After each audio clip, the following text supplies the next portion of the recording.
Understeer versus oversteer. What is it? Well, here's a simple breakdown.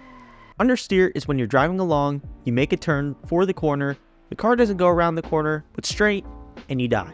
Oversteer is when you're driving along, you make a turn for the corner, you start to turn, but the back of your car loses traction, it comes around, and you die, but in style. However, there are ways to counter this, but more importantly, drifting uses both of these. That's right, drifting uses both oversteer and understeer. So let's first start with oversteer, the easier one to comprehend.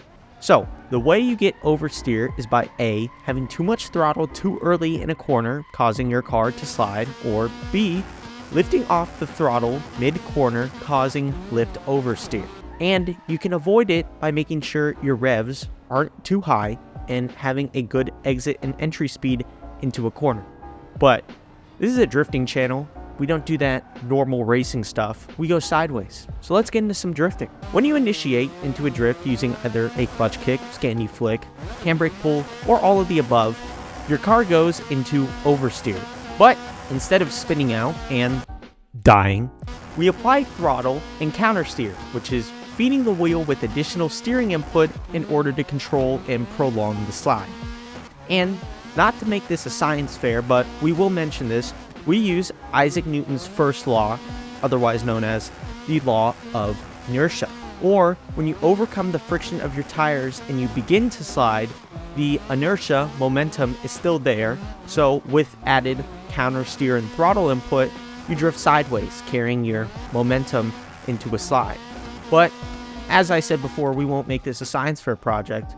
So to continue on with my point, we understand that oversteer is essential, but what about understeer?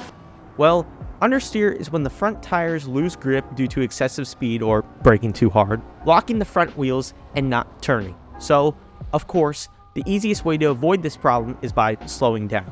But you might be asking, how do we use this in drifting? Well, let me get to that, let me explain. So, in drift, when we are sliding, we have to have grip in the car in order to continue the slide. It's not all ice or else we'll spin out.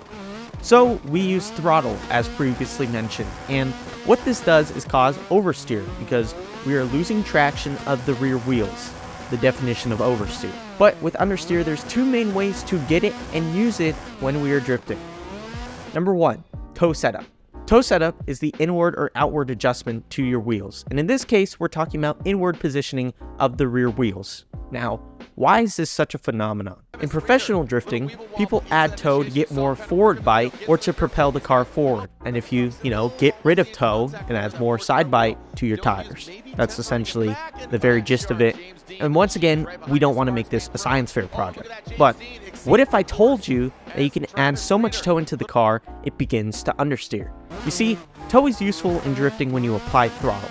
It makes the rear wheels dig into the ground and push you forward, essentially moving your cars in the direction of the slide, hence why you get more speed.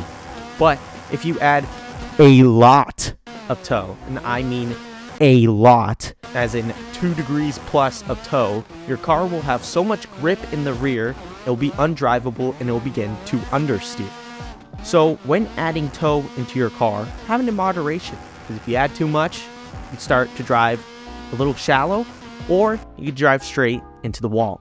And now we transition to the next topic, sway bars. And as I said before, we could talk about this for 25 plus minutes, but we'll keep it relatively short. Another reason for understeer could be a lack of side bite. Side bite is the grip you have when you are sideways, or the direction in which the car is sliding. So let's only talk about rear sway bars. When sliding, the smaller the rear sway bar you have in the back of the car, the more the car wants to roll. So you will in turn gain more bite and more grip, more sideways grip, aka side bite. A bigger rear sway bar will provoke less sideways grip, because in turn the car will not roll as much, but will instead drive forward. Now, there's a lot of controversy around sway bars, and I get that, and I respect both sides. But here's where I think of it. If you have no sway bar in the rear, you're going to have a lot of roll, right? You're going to have a lot of sideways grip.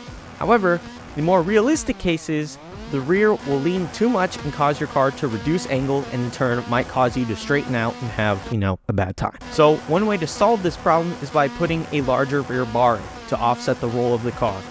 Now, I'm not talking about a 2-inch sway bar, right? But having a bar in the rear is essential just to have control and having a well set up car. PSA, always run a sway bar, ladies and gentlemen.